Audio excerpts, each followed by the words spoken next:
In the 4 years I was with Amelia Lou, we were very compatible. So compatible that it gave her an illusion. Maybe spending a lifetime together with Joey wouldn't be so bad.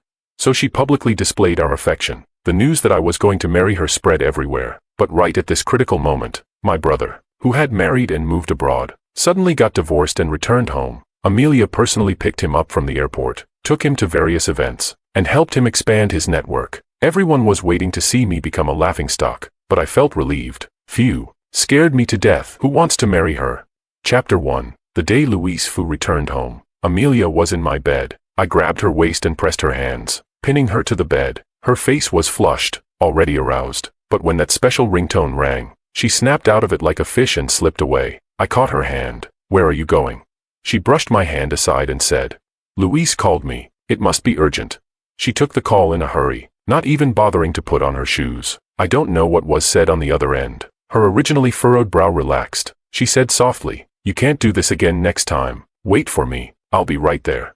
While Amelia took a shower, I lay in bed, lost in thought. I didn't care what Louise said to Amelia. I was just thinking about that ringtone. The special ringtone Louise set on Amelia's phone before he went abroad. He told Amelia, you can't change this ringtone. When you hear it, you'll think of me. But no matter how Amelia pleaded for him to stay, Louise left alone, resolutely going abroad. That day, Amelia drank a lot, angrily threw her phone to the ground, shattering the screen, but she regretted it and cried all night, full of resentment and helplessness. Later, she got a new phone and, for some reason, wanted to find that special ringtone again. At first, she just wanted to hear it one more time, to say a final goodbye to the past, but she couldn't remember what it was. Night after night, she lay in bed listening to song after song, hoping to hear that familiar melody. It became an obsession she couldn't let go of, and just now, that special ringtone suddenly rang, waking her up, and waking me up too. So she had unconsciously found that ringtone again, hadn't she?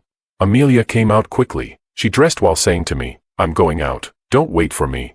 But I called her back, Amelia, let's end this here. Chapter 2. My relationship with Amelia had always been muddled. At first, when someone asked her, are you dating Joey? She shook her head, just friends with benefits. I didn't comment on this. After all, she wasn't wrong. But 2 years later, when she introduced me to others, she said, this is my boyfriend. I was stunned for a moment, but I didn't say much. Half a year ago, she suddenly asked if I was willing to marry her. I nodded and proposed to her in a meticulously arranged setting. That day she smiled brilliantly, and I was also caught up in that beautiful illusion, until I inadvertently overheard her conversation with her best friend. Her friend was shocked. Are you serious? She smiled ambiguously, a smile that was both helpless and seemed like a compromise with fate. She said, maybe spending a lifetime together with Joey wouldn't be so bad. I felt uneasy, more and more restless each day. I didn't know what was wrong with me, until Louise made that call. I suddenly felt relieved. Turns out I didn't want to marry Amelia. Chapter 3. What did you say? Amelia's face, originally flustered, suddenly froze for a moment, but the next second it was filled with resentment. Her gaze was heavy as she looked at me, but I didn't care at all. So I smiled at her. I said, we are done. It ends here. I always thought she would never show that expression again. The look of resentment and helplessness intertwined in her eyes, just like the night Louise left. But this time, she didn't cry. She looked at me with a gaze that seemed to want to tear me to pieces. A moment later, she turned her head and chose to leave, only leaving me with a cold, distant back and a whisper so faint it was almost inaudible. Then so be it. Chapter 4. I heard about Louise returning from abroad from a friend, along with the news of his divorce. It seems that the young model cheated on him, saying it was for the sake of art, so she slept with the photographer. In the end, not only did she cheat on him, but she also took his money and ran. Artists. We really don't understand them. I found it amusing. I couldn't help but remember, when he insisted on marrying that young model and resolutely went abroad with her. He said she was his muse, the purest light in the world. He said we ordinary people with our prejudiced views didn't understand love, let alone undying devotion until the end of time. But he couldn't see that what maintained their love was the large amount of living expenses sent from home every month, and that money was actually earned by me.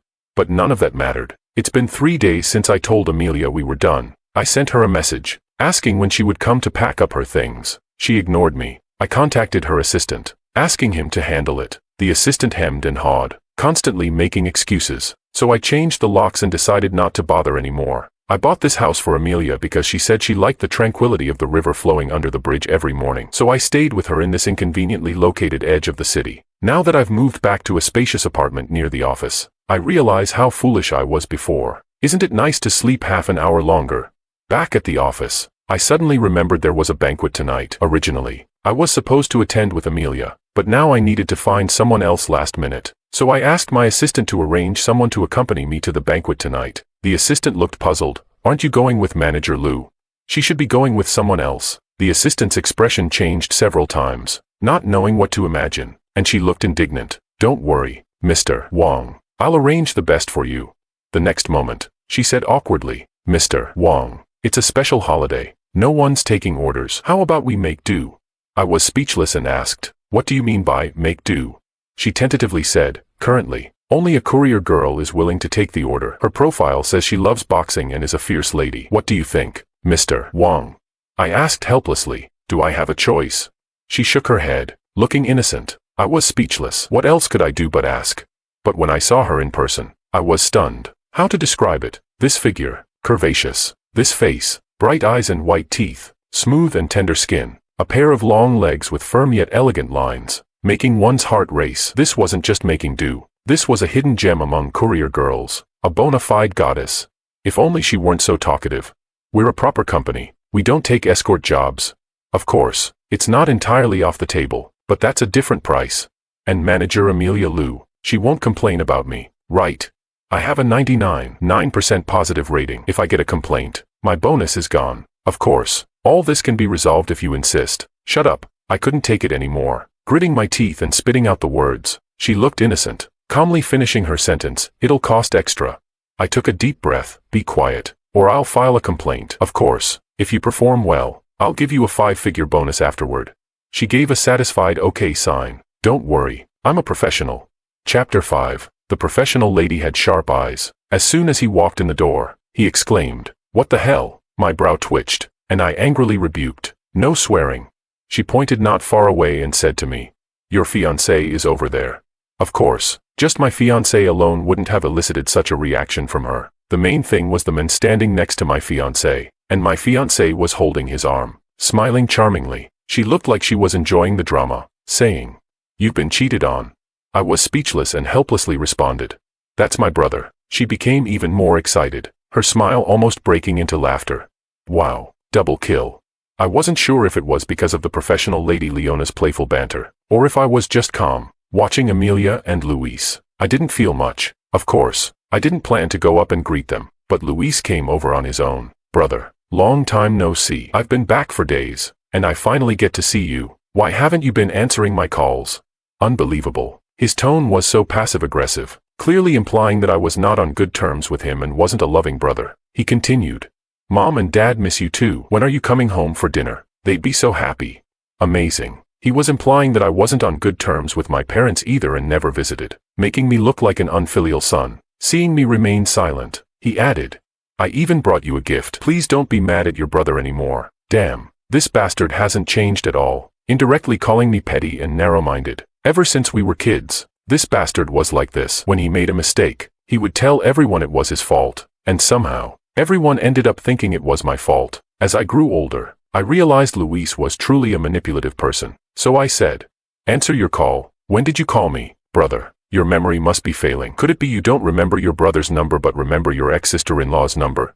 I bit out the word sister-in-law through gritted teeth, making me feel nauseated. The surrounding people started to notice the situation, whispering among themselves. At this moment, Leona began to speak, furiously adding fuel to the fire. Mad at you. What did you do to wrong Joey? Don't be ambiguous. Tell us what happened. Also, what do you mean you brought a gift? So don't be mad at you. Are you apologizing or being passive-aggressive? If you're being passive-aggressive, let's lay everything out and see whose fault it really is. If you're apologizing, just say sorry honestly. Then Joey can consider whether to forgive you. After all, if you've committed heinous crimes, we might have to resort to drastic measures and uphold justice. Leona's words came out so quickly that Luis couldn't get a word in, until Amelia coldly asked, who are you? Her sharp gaze swept over Leona and me, finally landing on Leona's hand holding my arm. I met her gaze directly, holding Leona's hand, and took half a step forward. So, miss, who are you? I was ready to face off with her, but Leona suddenly swung me from the left to the right. Whoa, I was completely taken aback. This girl actually threw me from one side to the other like throwing out trash. For a moment, I felt like I had teleported. How is this girl so strong? I suddenly remembered what the assistant said. Loves boxing. Fierce lady. Could it be that this wasn't a metaphor but literal? All right. This girl has some skills. Amelia glared at Leona fiercely. Take your hand off. Leona raised her chin. Like a proud peacock, she deliberately interlocked fingers with me and said arrogantly, in a lawful society, harassing someone else's companion is not allowed. Amelia, emotionally agitated, started to say, I am his fiancé. Just as she was about to finish her sentence, Luis interrupted her. Amelia. Luis looked panicked, tightly grabbing Amelia's arm, his face ugly. Amelia glanced at me. Just one look and she turned her attention back to Luis. She suppressed all her resentment, let Luis grasp her hand tightly, and turned to leave. Chapter 6. That night, aside from the conflict with Amelia and Luis, Leona was very professional. She said her face was about to go numb from smiling, and she had to smile gently and gracefully, which was damn difficult. She also asked if I was tired too. It's ridiculous. Drinking, smiling, chatting, and to maintain your dignity. I could only eat a little bit. I feel like my soul has been drained. Hearing this made me want to slap her. Damn. She ate 4 whole Peruvian roast chickens. Where's my dignity? Couldn't she see everyone looking at us in shock? But I had to admit, it was indeed exhausting. I gave Leona a big red envelope, and said I'd request her again next time. She left with a dark face, constantly emphasizing, I'm a decent person. I nodded absent-mindedly. Sure, I'll recommend you for more work next time. After sending Leona off, I slowly went home. As soon as I got upstairs, I saw Amelia. She stood there expressionless, looking at me calmly. I didn't want to deal with her and tried to walk past, but she bumped into my chest, holding onto me tightly, refusing to let go. I reached out to pry her arms off me. She ignored this, standing on tiptoe to kiss me. I got a sudden shock and pushed her away hard, shouting, Get away. Amelia stumbled but got up as if she hadn't heard, continuing to cling to me. I grabbed her by the collar, holding her away from me by her collarbone, keeping her at a distance. Amelia looked incredulous. She took a step back, her gaze poisonous. You pushed me. Who do you think you are? Wasn't it you who was so horny you had to crawl into my bed like a dog in heat? Even though I had said it was over, even though I thought I had let go, my heart still clenched sharply. It felt like it stopped beating for a few seconds, my mouth filled with the taste of iron. So this was how she had always seen me. I nodded and said, Yes, you're right. I was horny. I initiated it. But so what? Did I force you? We played a consensual game. Now I'm saying it's over. So it's over. If you touch me again, that's unacceptable. Chapter 7. Amelia and I could be considered childhood friends. We were born in the same year, with me being 3 months older. Our families had business dealings, and our parents were friends. Even our homes were connected. Amelia was the first person I had a crush on, but she didn't like me. She liked Luis, who was sunny, cheerful, and like a little son. As for Joey, I was dull, boring, and lifeless. Some people even doubted that Luis and I were real brothers. Our surnames are different. Could Joey be adopted by the Fu family? Maybe he's an illegitimate child. For a while, such rumors were rampant. After hearing this, Amelia, unusually, forced Luis to apologize to me. Luis, with a mischievous grin, said, Brother, don't be mad. Some friends were just joking around. Who knew ill-intentioned people would spread it? I thought she did it for me, but later I realized it was for Luis, to prevent others from thinking Luis's father was fooling around outside. Amelia always loved Luis deeply. So, when Luis met his true love, had a flash marriage, and moved abroad, Amelia became a desperate trapped beast. And it was at this moment that I took advantage of the situation and made that suggestion to her. Amelia said, I don't like you. I said, we don't have to talk about feelings, do we? I never needed Amelia to like me. Being with her wasn't about developing deep feelings over time. It was just a matter of weighing the pros and cons, fulfilling each other's needs. Chapter 8. Luis has been back for half a month now. During this time, Amelia has been by his side, attending various events and helping him expand his network. And it seems my mom finally remembered my existence. She called me and started with a barrage of scolding. Luis has been back for so long, and you haven't helped him or even called him. Joey, do you still consider yourself a member of the Fu family? It was amusing. As if treating myself as a member of the Fu family would make them see me as one. Is there anything you need? If not, I'm hanging up. My mom knew my temper well, though she was full of anger. She got to the point. Come home for dinner tonight. I have something to discuss. Also, bring back the cufflinks you bought last time. Luis will love them. I chuckled and hung up the phone. What a bold request. 30 million canary diamond cufflinks. Who wouldn't like them? Ordinarily, I shouldn't attend such a trap-filled dinner, but I knew that if I didn't go tonight, my mom would make a scene at my office tomorrow. Just like when Luis rebelliously wanted to marry that young model, my mom stormed into the office and slapped me, demanding why I didn't manage Luis properly and let him meet such a person. But I returned the slap to Luis's face and sternly asked, "When did you start associating with such disreputable people?" When I got home, they had already started dinner, a harmonious family of 3, with Amelia also present. Seeing me, she paused, staring at me for a moment, then looked away expressionlessly. Luis was the first to get up, pulling me to the table. "Brother, don't be mad at Mom and Dad. You know, I have low blood sugar. When you didn't come back, they were worried I'd get hungry, so they didn't wait for you." My mom looked stern. "Don't mind him. If he can't be on time, whose fault is that?" I smiled and said, "Then should I leave?" My mom glared at me, gritting her teeth. "Come with me." I lazily followed her into the kitchen and asked, "What's the matter?" She hesitated for a moment and then spoke. "Luis is going to get engaged to Amelia." I was stunned and didn't say anything. The next second, she couldn't wait to continue. "Amelia has always liked Luis. It was you who shamelessly fought with Luis for her. Now that Luis is back, shouldn't you return Amelia to him? Besides, Amelia doesn't even like you. Let it go. And don't tell Luis about the mess between you and Amelia." Not only others, but I myself had often doubted whether I was their biological child. So, when I was a kid, I took their hair and did a paternity test with my own. The result disappointed me. Oh well, what a pity. My distraction made her unhappy. She questioned me. "Did you hear what I said?" I opened my mouth, about to speak, when Luis opened the kitchen door. He looked curious. "Mom, what are you secretly telling brother? Don't hide it from me. I want to know too." My mom's expression changed dramatically, becoming gentle. She smiled softly. "Your brother said he brought you a gift." Saying this, she pushed me. Luis looked expectantly at me. "Brother, really? Gift?" I smirked. "Do you dare to take a gift from your brother?"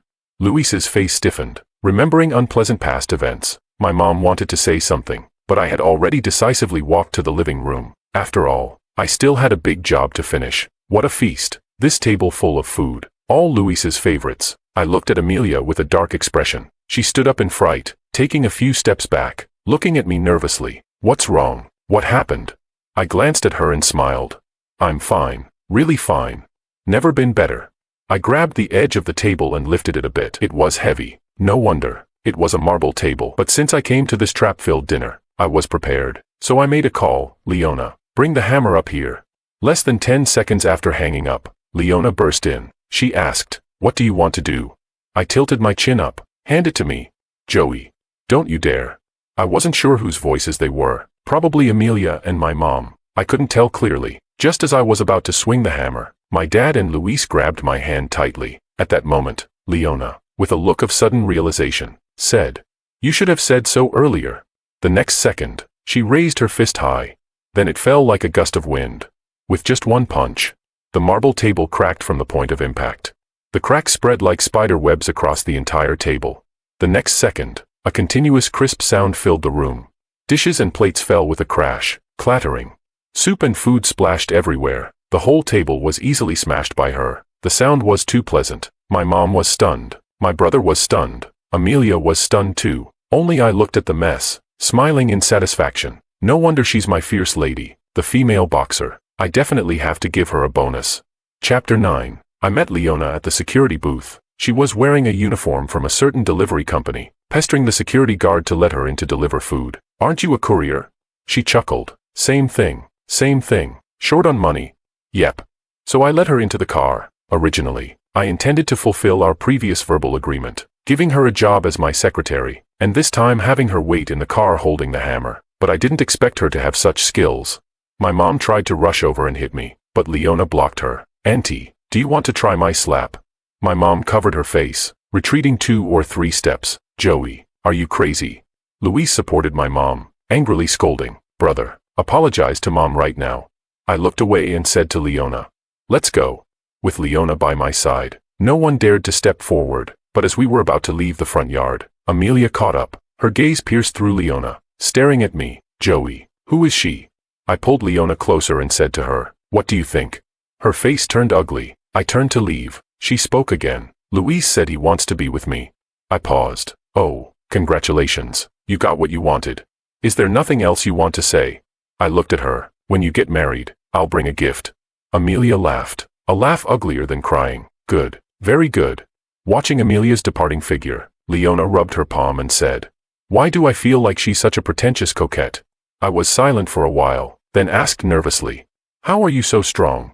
She clenched her fist and twirled it next to her flushed cheek. If I hadn't just seen her smash the table with one punch, I would have thought she was being cute. With a proud face, she said, "Don't underestimate women. I've been at Mount Ame, and I've dabbled in Muay Thai, Judo, and Taekwondo." Looking at her lively appearance, I became curious about what kind of family raised such a kid. "Want to be my personal secretary?" Leona blinked. "Personal? How personal? Is it the proper kind of secretary?"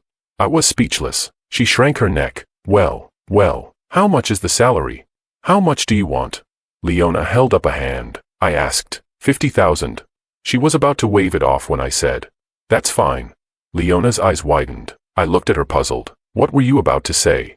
She suddenly hugged me tightly, rubbing her face against my clothes, changing the subject. "From now on, you are my benefactor. I promise to be on call 24 hours a day." I felt like a tightly wrapped noodle and said helplessly, all right, I got it. Let go. We can discuss this calmly." Chapter 10. After this incident, I estimate that the days ahead may not be peaceful. I know what kind of people my parents and brother are. I can guess what kind of tricks they might pull, and with Amelia as a variable, I just hope they don't get too heated. At 11 o'clock at night, I had just finished a video conference, poured a cup of yellow wine, and was preparing to drink it and go to bed. A friend's call came in. He said, "What's going on? How come Luis and Amelia are together? Even kissing in public? Didn't you propose to her? Such a fuss over nothing. Didn't Luis get together with her as soon as he came back?" But back then, she said she treated Luis like a brother and told us not to gossip. There's that angle too. No wonder this questioning came so late, but it's understandable. Probably Luis hadn't given her a clear signal, and she didn't want to make things difficult for him. Now that Luis's attitude softened, she must be eager. Once I figured it out, it all became clear. "Is everyone there?" "Yes. Are you coming?" "I'm not coming." "Put me on speaker. I have something to say." Not many people knew about my proposal to Amelia, besides our parents. It was just this group of friends. Now it's time to clarify things. Otherwise, it always seems like I've been cheated on. So I said, "Amelia and I are over. From now on, she's free to marry whoever she wants, and it's none of my business." After that, I hung up directly. I didn't care if Luis heard it or not. If they wanted to hide it from Luis, that was their business. I never agreed to that. Besides, Luis doesn't really know. I don't believe it. I drank the wine in one gulp, coughed deeply, and was about to go to bed when I heard noisy sounds outside, in the middle of the night, disturbing the peace. I opened the door, ready to lose my temper, but saw Leona's beaming face. "Good evening. What are you doing?"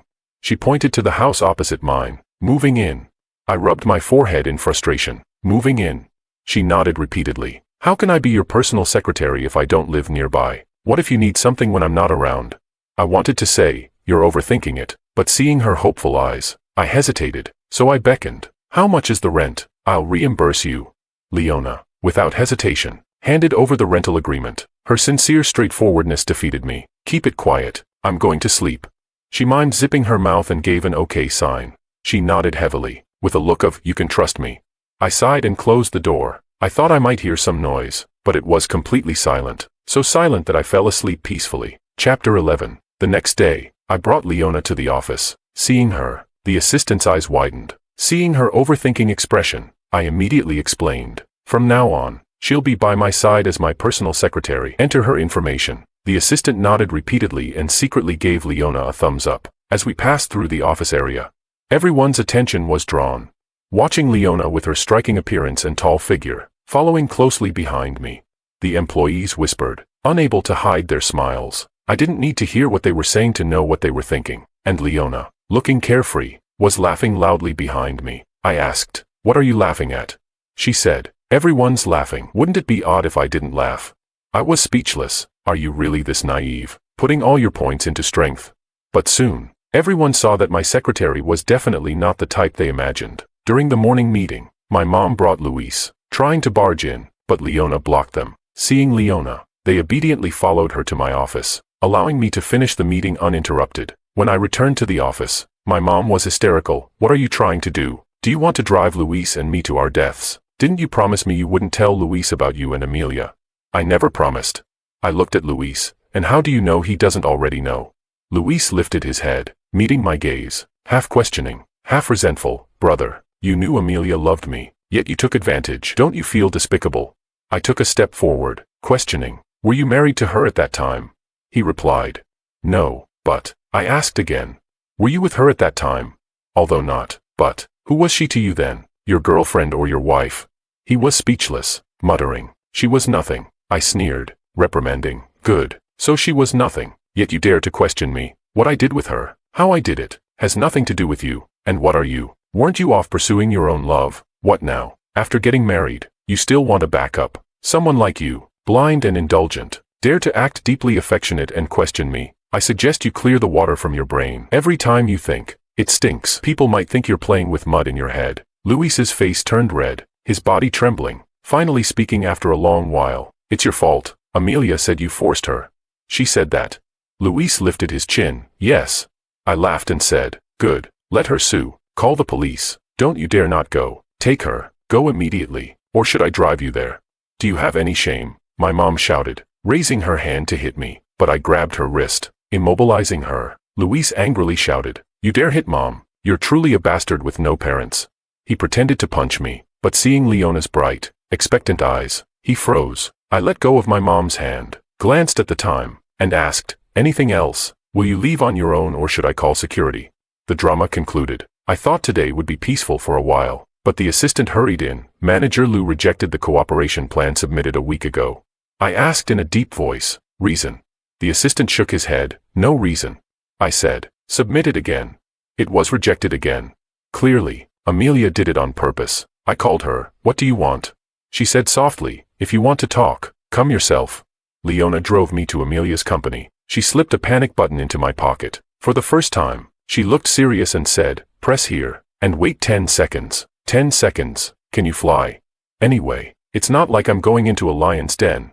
I believe that no matter the business dispute, there are always boundaries. In her office, Amelia spoke slowly. Uncle wants to return to the company. If you step down as president and hand over the company to him, all cooperation between Fu and Lou will continue as usual. I silently looked at Amelia and asked, is this also Luis's request? Amelia frowned unhappily. What does this have to do with Luis? Amelia, I began. This company was built step by step by me, and you know it's my grandfather's legacy. Yet you still want to do this. Amelia's lips pressed tightly together. Why are you always so stubborn? You know that if you take a step back, your relationship with the family can improve. Why must it come to this? Joey, I'm doing this for your own good. I promise. If you give up the company, I'll mediate and have uncle and aunt forgive you. You don't have to do this. Once we get married, you'll. I could barely hear what Amelia was saying. Just the word forgive left me stunned. Wait, what? Forgive me? Why do they need to forgive me? Do they have the right to forgive me? Amelia, do you hear yourself? Some things I don't like to think about, but that doesn't mean I've forgotten them. Chapter 12. My name is Joey. I took my grandfather's surname. Grandfather married into the Fu family. He and my grandmother were deeply in love, diligently managing the Fu Corporation, not caring what their son's surname was, but my grandmother felt guilty. After my mother gave birth to me, she suggested that I take my grandfather's surname. My parents didn't hesitate to agree. They left me with my grandparents and went abroad. Grandmother regretted it. She thought it was her idea that blocked my relationship with my parents, but it wasn't. My parents didn't love me. They didn't even want to have me. They were traveling the world when I was conceived. They planned to have an abortion, but it was too late and would harm my mother's health. Repeated morning sickness wore her down to skin and bones. The late-stage stretch marks nearly drove her to collapse. She had a difficult labor, transitioning from natural to cesarean, suffering twice in one birth. She said I was here to collect a debt. I can't love him. Seeing him annoys me, and I can't help it. When I was 3, they finished their travels and returned home. Grandmother encouraged me to get close to her, but she pushed me away. Don't touch my dress. Why are you so dirty? You're so disobedient. What kind of teaching did my in-laws give you? You look like an ungrateful wolf. Impossible to raise well. Better to have another one. And so, Luis was born with their full expectations. He was their precious one, so much so that I wasn't allowed near him. If I did, I would get slapped. What are you holding? Who let you up here? Were you going to poke Luis's eyes? Why are you so malicious? I wasn't. I just wanted to touch his face, but facing my hysterical mother, I was too scared to even defend myself. Father forced me to apologize to my mother and brother. It was my grandparents who protected me. Grandmother shook with anger. Impossible. I raised this child. I know his nature. Father tried to smooth things over. So what if it wasn't his fault? That's his mother. What's wrong with apologizing? You've spoiled him too much. How is he spoiled? In what way is he spoiled? I raised him well. Why do you talk like he's bad? Father wanted to say more, but grandfather stepped in. Joe did nothing wrong and will apologize to no one. If you keep this up, you can leave this house with your kids. Grandmother told me, it's okay. Even if my parents didn't love me, she and grandfather always would. Grandfather told me, to truly let go, you must first hold on. If you don't hold on, how can you let go? Don't fear the pain. Quick and sharp pain is easier than slow, grinding pain. I once was cherished, but after grandmother passed away, they tricked me into going abroad. They confined grandfather, forcing him to change his will. I am your biological son. I'm not dead yet. Why leave the company to Joey? You're so biased. Even if it goes to Joey, shouldn't Luis get a share too? In that darkest moment, I cried out to heaven and earth with no response. I struggled and pleaded, just to return to grandfather's side one day. On that drizzly day, rainwater soaked my shoes and dripped on me from the eaves. I was cold, wet, and starving. My head pounded, and I felt dizzy, thinking I might not survive. But then I saw Amelia, rain misting her eyelashes, forming sparkling drops. Her gaze was clear. With an indescribable sorrow, she slowly approached, holding a small purple umbrella over my head. At that moment, the sound of the rain seemed distant, leaving only the two of us in the world. I came to find you, Joey. It was Amelia who found me and brought me back. She took me to grandfather's sickbed. Grandfather held my hand and asked, do you want the company? I said, Grandfather, you will be fine. You will get better. He patted my head and continued, whether you want it or not, I can only give it to you, Joe. This company is your grandmother and my life's work. Will you guard it for us? After grandmother passed, grandfather didn't last long. 2 funerals nearly killed me, but they still wouldn't let me go. My mother forced me to sign a share transfer contract, threatening to send me to a mental hospital for electroshock therapy if I refused. I resisted, so they tortured me, locking me in the basement, giving me 1 meal and 1 glass of water every 3 days. Again, it was Amelia who secretly brought me food through the basement window every few days. When my parents tried to have me committed, claiming I was mentally ill, she begged her parents to help me. During that time, she stayed with me. She repeatedly told me, you're not sick. Don't let others think you are. This same Amelia is now saying they need to forgive me. Chapter 13. At this moment, I smiled at her, feeling a rush of exhilaration. I felt as if the skies had cleared and my mind had never been this clear. Amelia stared blankly and asked, what's wrong with you? She suddenly grabbed my hand and said, I didn't mean that. I just think, after all, you are family, and you. I didn't want to hear her speak. I didn't want to hear anything she had to say. Get out. You want me to leave? Yes, get out. I pried her fingers off me. Amelia's face turned cold, and with a command, the security guards outside rushed in. Hold him down. That was Amelia's order. At that moment, I realized they had no boundaries. I fought back, left and right, like a madman. Those past traumas, the drugs injected into my body, the countless electroshocks, the locked iron doors, the restraints binding my hands and feet, they all surged into my mind. I grabbed a medium-sized potted plant by the coffee table, swung it in a wide arc, creating a safe distance. I then stepped onto the sofa, crossing over. I intended to rush past the desk and take Amelia as a hostage, but she moved to the other end. Just then, they closed in again, forcing me onto the table. I swung back at the ones trying to climb up, hitting one who, in pain, retreated. Taking advantage, I flipped over to the other side, pressing myself tightly against the wall to avoid being surrounded. For a moment, I had a chance to catch my breath. I kept swinging the potted plant to fend off anyone approaching. With my left hand, I reached into my pocket to find the panic button. Amelia shouted, there's only one of him and 7 or 8 of you, and you can't hold him down. Do you want to be fired? They swarmed me, tearing away the plant, and pushed me against the wall. I finally found and pressed the panic button buried deep in my pocket. 10, 9, 8, 7. Leona said it would only take 10 seconds. 6, 5. I was pinned to the ground by the guards. Amelia looked down at me, her high heel hovering over my hand. She coldly asked, what did you say? I kept counting. 4, 3, 2, bang. A loud crash. The office door was forcefully kicked open. I turned my head. Leona's stunning figure stood heroically, her fist extended in front of her. The door had a large hole in the middle where it had been smashed. Everyone's attention shifted to her, and Amelia took several steps back in shock. Leona, with a mischievous glint in her eyes, said, it's lively here. Before anyone could react, she rushed to my side, tossing the guards away and kicking Amelia aside. Joey, are you okay? I gritted my teeth and trembled, saying, let's go. I knew I had lost my composure. Leona practically dragged me out. Behind us, Amelia shouted, Joey, how dare you leave?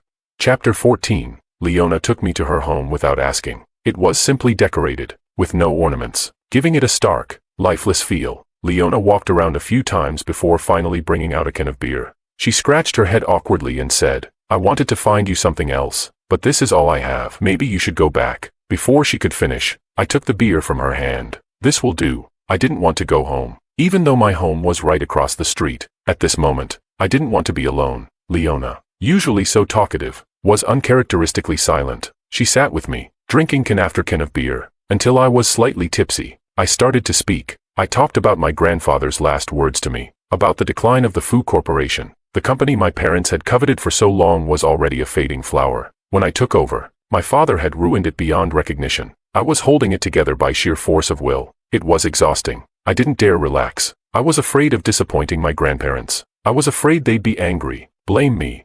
But actually, have you ever thought about it? Leona suddenly said. Your grandfather wasn't trying to save the company. He was trying to protect you. I didn't quite understand, Leona said. You had just started college, and your parents were awful to you. Without that company as a shield, how would you have grown up? Would you have been bullied? Would they have hurt you? It's true that with the crown comes the burden, but because of the crown, people didn't dare mess with you. Your grandfather probably didn't care about the company. He just wanted to make sure you grew up safely. I was stunned. The image of my grandfather, distressed and reluctant on his deathbed, came to mind. It was as if he was saying to me, "Joe, Grandpa can't protect you anymore. What will you do?" My voice trembled. I murmured, "No one's ever told me that." I'd never thought of it that way. Everyone saw me as a beneficiary, and I saw myself as carrying a heavy burden. That feeling of being physically and mentally exhausted had always pressed down on me, not letting me breathe. But now, someone told me they were still protecting me. Even though they were gone, they were still protecting me in their own way. I sat quietly on the living room carpet all night. Leona didn't comfort me or offer advice. She just sat across from me, never leaving, until the sky began to lighten, and I asked her softly, "How did you get there in 10 seconds? She said, "I was following you the whole time. I told you I'm a personal secretary. How could I let you go up there alone?"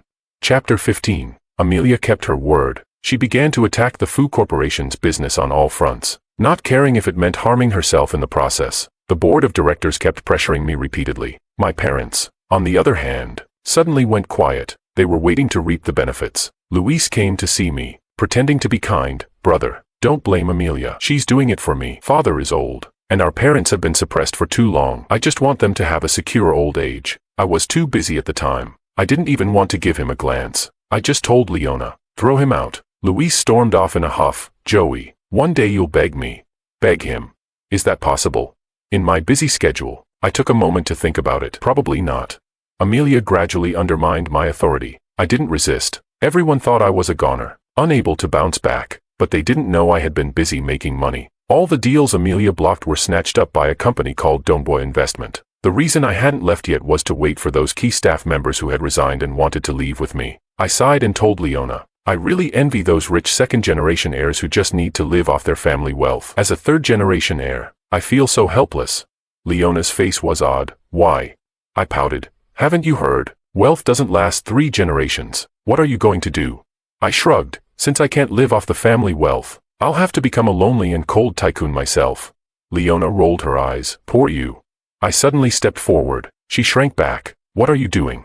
I pulled her collar aside and saw the dark red hickey. I couldn't help but ask, "How many days has it been? Why hasn't it faded?" Leona turned green. She slapped my hand away, looking fierce. "Do you have any shame? Broad daylight. What are you trying to do?" I said innocently, "I'm just concerned about you. What else could I do?" Leona's earlobes turned crimson. "Don't pretend to be kind." "How am I pretending? If you were really kind, why didn't you stop when I said no?" I stammered. "Isn't it true that when a girl says no, she means yes?" Leona glared. "My no means no." "Got it. I'll be careful next time." Getting into bed with Leona seemed natural. After she fed me for a week straight, one night she cooked a big meal. We drank. She kissed me, and I held her. Chapter 16. The day I was removed from my position was bright and sunny. My father was full of joy, waiting for me to step down. "President Wang, please." I nodded and stood up, calling out. Those who had been waiting to leave stood up and followed me. The scene was grand and impressive. This was the moment I had been waiting for. I had to admit, it felt great. My father's face changed. What's going on?" The obsequious manager stepped forward. "They're useless anyway." I approved their resignations. My father looked at me suspiciously. I grinned at him and said, You've just cut your own artery. They wouldn't realize it immediately, but the fall of the building was only a matter of time. The day I left the company, Amelia was waiting for me downstairs. She said, "Come with me. I'll help you start over." I looked at her in confusion. "Why do you think I would go with you?" Amelia frowned. "Don't be like this, even though you have nothing now." Before she could finish, Leona appeared. She leaned on me, pressing her face against my chest, glaring at Amelia. "I told you, in a law-abiding society, don't mess with my men." After her fierce words, she pouted, looking aggrieved. "You said you'd take responsibility for me." That look made me seem like a heartless man. I chuckled and rubbed her head. "I will. Didn't say I wouldn't." Amelia's eyes turned red, staring at me and Leona. "You're with her. You lied to me, didn't you?" "I don't believe it. Amelia, don't bother me anymore." But she didn't give up, stepping forward to grab me. Leona turned and raised her fist. I said, "Don't." She glared at me. "Are you protecting her?" I sighed. "I'm protecting you. Do you want to go to jail? If you go to jail, who will cook for me?" I pulled Leona to leave. Amelia shouted, "Joey."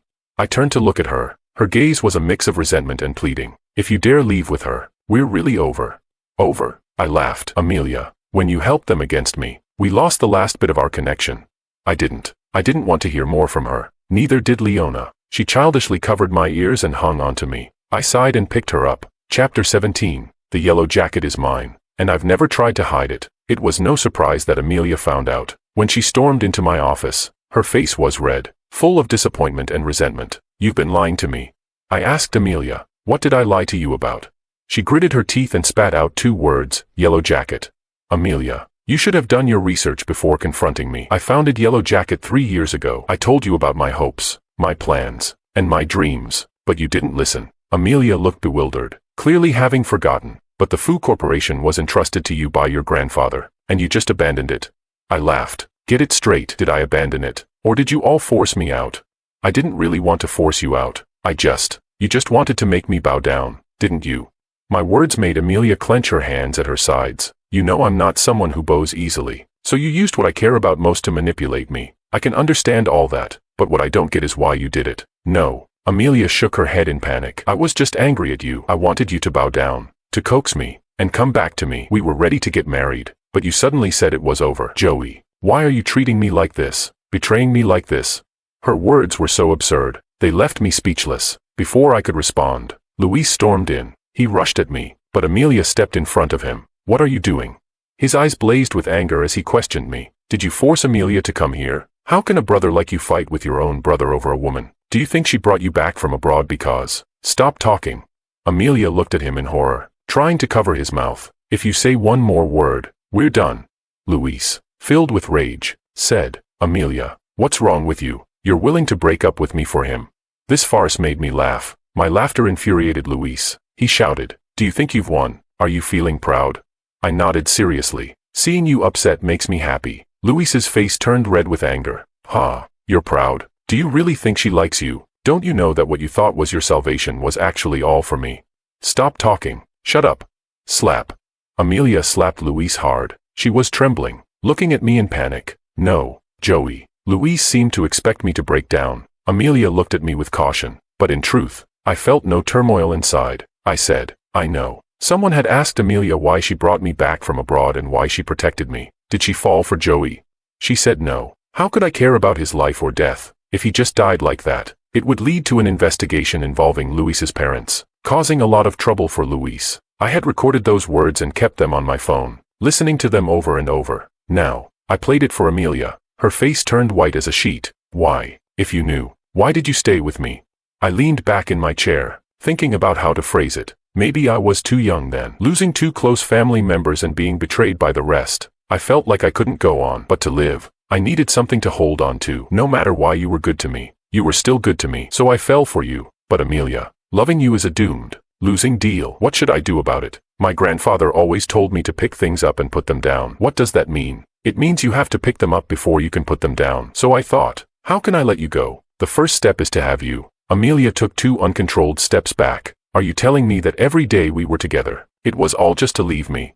I looked at her silently. She shook her head. I don't believe it. You love me. You do love me. Love you. My foot. The office door banged open. Leona's bag flew in ahead of her, hitting Amelia. Amelia groaned. Taking 2 steps back, I quickly moved forward. catching Leona as she leaped into my arms. She was shouting, her arms flailing. "I've been out for 3 hours and you come to mess things up. So annoying." Amelia clutched her aching stomach, her face growing paler. "You're getting back at me, aren't you? You're not really together. You're just getting back at me, aren't you?" "Fine. I lose. Joey, I give up. Just come back. I'll agree to anything." "You really asking for it?" Leona raged, struggling like a wild boar. I turned back in irritation amid the chaos. "You're overthinking it. No revenge. I just don't like you anymore." I didn't see Amelia's reaction, but Leona laughed. "Don't like her anymore. Did you hear that? He's mine." Her tone was as triumphant as could be. Amelia was eventually escorted out by security, along with the terrified, slumped Luis. None of that was my concern. My main task was to calm someone down. She was about to explode. Chapter 18. Leona crossed her arms, pacing back and forth in anger. How did she get up here? Is the downstairs security system just for show? And those security guards, are they useless? No way. You need to fire them all and replace them. I refuse to believe she can't be stopped. Her pacing made my eyes hurt. "Can you sit down for a moment?" She glared at me. "I'm annoyed." I sighed. "Let me hold you for a bit. I'm tired." She paused. After a second of hesitation, she obediently walked over to me. I wrapped my arms around her waist, pulling her into my lap. Finally, some peace. I asked her, "Where did you go?" She said, "I had some business back at the company." Leona held multiple roles. Besides being my personal secretary, she also had a position at a design studio. I found out later that this seemingly tough delivery girl had studied design. On a whim, I asked, "Do you want me to invest in you and set up a studio for you?" Actually, I need to tell you something." Hearing the reluctance in her voice, I looked up suspiciously. "What is it? Did you cheat on me?" "Impossible." She almost jumped up. "Then what is it?" She picked up the finance magazine on my desk and pointed to an interview on the cover. "You know this person, right?" "Yeah, he's my dad. And that design studio, it's mine. I'm the rich second-generation heir you talk about who should be living off their family's wealth but insists on starting a business. Life is indeed full of surprises." Leona explained that her father always saw her as a problem child. He wanted her to go to business school. She chose to study design. He wanted her to study abroad. She chose to stay home and learn martial arts. He wanted her to return and take over the family business. She chose to start her own company. I'm not trying to defy my dad. I have my own ideas. I was practically born in Rome. And for me, studying or starting a business is just training. But for many others, it's a matter of survival. I had a classmate who was excellent and had great ambitions. After graduation, she got married and had kids. When I saw her again, she was working as a cashier at a convenience store. Those hands could draw the most beautiful clothes. But now they're doing repetitive, meaningless work. I've met too many girls like that. Because of their gender, their age, or past choices, they don't get opportunities. I just want to give them another chance. I looked at her silently. "Then why did you work as a delivery girl?" Leona's mouth turned downwards. "I ran out of money. I couldn't pay salaries." "So you took on side jobs to support your company?" "Yes." Sigh. Looking at the helpless kitten before me, I patted her head. "How is your company doing now?" She looked even more broken. "Not good." "Gather your company's financial statements and operational reports for me." "What are you going to do?" "I'll evaluate them. If it's worth investing in, I'll invest in it under the name of Yellow Jacket. And if it's not worth it, then I'll invest in it under my name." Leona hugged me tightly. "What if it fails?" I kissed her. "If it fails, it fails. I can afford it. But I will have to work even harder." Chapter 19. Yellow Jacket continued to grow as planned. Meanwhile, news about Fu Corporation kept reaching my ears. They say a new broom sweeps clean. The first thing my father did was set up a studio for his beloved son, reportedly poaching several top-notch agents at a high price. He invested heavily in promotion and hype, waiting for a big hit. He also used his connections to land a major government project. Just as he was enjoying his success, my mother hosted an extravagant banquet, as if to show off their newfound status. Of course, I wasn't invited. Amelia wasn't present either. I heard she and Luis had fallen out after the incident. One day, she called me drunk. Leona, tapping on her phone, asked me, "Can I block her?" I thought, "You're already doing it, and still asking me." But I nodded. Yes. Amelia must have tried to find me. I heard rumors, but I never saw her. I have to admit, when it comes to tight security, Leona is a pro. For her good performance, she asked for a reward. She wanted me to meet her parents. I was quite nervous, but her mother was kind. Her father, however, seemed hesitant. We exchanged contact information. On the way back, her father messaged me, "Are you interested in joining my company?" Leona was exasperated. "He's given up on me and wants to poach you, to manage the company." Leona mused aloud in the car. He keeps pushing me to take over the family business. When will it end? I thought for a moment and said, how about we have a child and transfer this huge responsibility to him? Wouldn't that solve the problem once and for all? Leona froze for a couple of seconds and then slammed on the brakes. She looked at me, blushing furiously. What did you say? I said once and for all. I took out the ring I had prepared, opened it in front of her, and, oddly enough, I felt a bit nervous. This isn't the right place or time, but the atmosphere is already set. I don't want to miss this moment. So, Miss Leona, will you marry Mr. Joey? Leona's eyes filled with tears. She threw herself into my arms, nodding repeatedly. Yes, I will.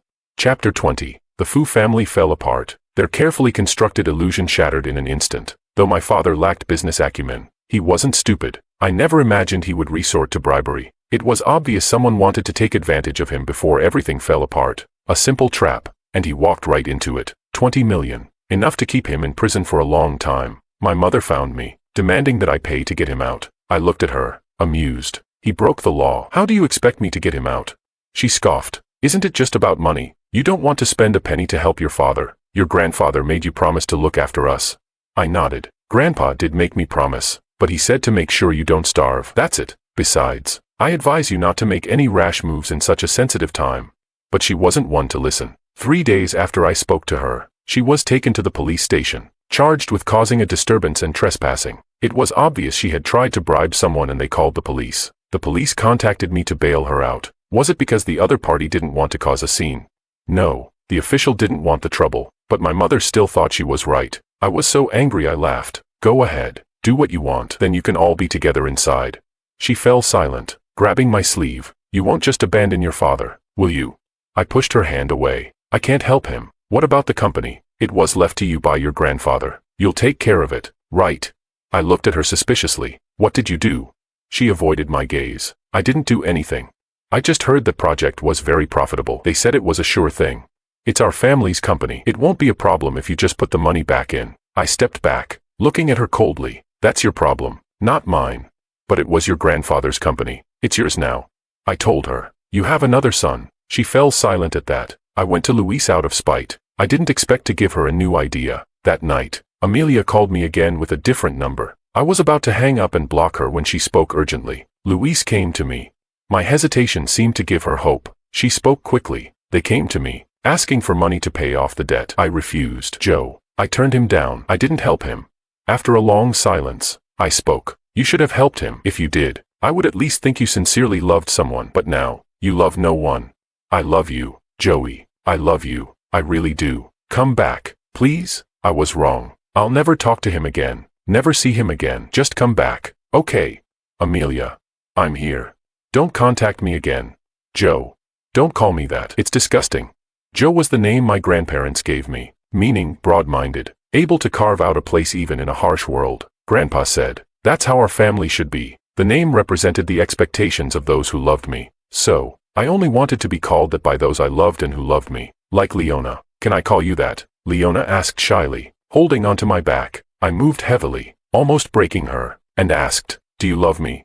She shuddered, whispering, I love you, Joe. I love you. Epilogue. Leona and Joey got married in the second year of their relationship. A lot happened that year. For example, his father was sentenced to prison. The Fu Corporation went bankrupt. His mother was in a car accident. Luis pushed her. After Amelia left the country, heartbroken, Luis finally realized she would never be with him again. He got scared. He wanted to escape. He planned to sell all his assets and flee the country, but his mother disagreed. She still hoped to be a wealthy socialite. She thought as long as they could fill the company's financial hole, it would still make money, but she didn't know the company's capital chain had long been broken, and the money she embezzled couldn't fix it. So, the loving mother and son argued over money. Luis pushed his mother. No one knew if it was intentional. Anyway, his mother was hit by a car. The car fled the scene. Luis ran, missing the best time for treatment. His mother was paralyzed. Joey secretly sent her to a nursing home. As for Luis, he was caught at the airport. Joey and Leona personally led the team. Luis screamed, what do you want? Joey smiled wickedly. Nothing. Just taking you to a place with food, drink, and a place to stay. Luis was terrified. You want me to go to jail? I didn't mean to push her. Leona shook her head in disapproval. Jail? How could we? That would be too much for the young master of the Fu family. After all, they had arranged a better place for him. right next to his mother. From then on, he could talk to his paralyzed mother, chat, and keep her company. Why not? Of course, Luis didn't give in easily, so Joey told him, "If you dare to leave the nursing home, I'll send your location to your ex-wife. I heard she's been looking for you. You choose, your ex-wife or your mother." Luis was scared to death. His ex-wife was a lunatic, always with a knife, either cutting herself or others. If she found him, he would be tortured, because it was actually him who had cheated during their marriage, so he had no choice but to comply, Luis thought. Anyway, his mother was taken care of. He wouldn't have to do anything. No big deal. But soon Luis found out he was wrong. That woman had gone mad. She was also mentally ill. She constantly tried to hit Luis, saying he caused her paralysis, but he wasn't the one who hit her with a car. Why blame him? She also said, "If I hadn't given birth to you, it would have been better. If only Joey were my only son." Luis laughed. "Do you think Joey would acknowledge you? Dream on. He holds grudges. When you pushed him down the stairs, breaking his leg, burned him with a cigarette, and made him kneel, he remembered it all. It was because of you." His mother shouted. "You said Joey bullied you. You lied to me." Luis laughed even harder. "I was just a kid. Could I have tricked you? You just didn't like him. Do you know? Seeing you treat Joey like that scared me to death. I thought, if you didn't like me anymore, would you treat me the same way? So I did everything to frame Joey, afraid he'd compete with me." They argued like mad, exposing each other's faults without mercy. Watching the monitor, Leona's heart broke. She smashed one table after another to barely suppress her rage. That night, back home, she hugged her husband, feeling her heart ache. Joey let her vent. When he finished his work, he turned to her. "What's wrong?" Leona shook her head, mumbling, "Nothing." Joey sighed. "If it hurts to listen, don't. Why put yourself through it?" Leona stiffened. "You knew." Joey chuckled, pinching her nose. "When you didn't come back for a long time, I knew. Sorry, I didn't mean to eavesdrop." Joey frowned, pulling her into his arms. "I'm not mad. No need to apologize. I can guess what they said. I just don't want you to be upset." Leona was indeed upset, very upset. "If I had met you sooner, it would have been better." Joey's heart softened. "It's not too late. Whenever you show up, it's never too late." Leona hugged him tightly. "Don't be sad." Joey couldn't help but laugh. "Actually, it's okay. The harm she caused me was just a few instances. When I was younger and still craved parental love, I would approach them. After getting hurt a few times and letting go, I avoided them. And I had my grandparents, who avenged me." Joey always felt he wasn't particularly unlucky. Though his parents didn't love him, he had his grandparents. Now he had Leona. He had suffered and endured, but he had also been loved, and he was still loved now. What more could he want? Life is never perfect, but having a part of it is enough.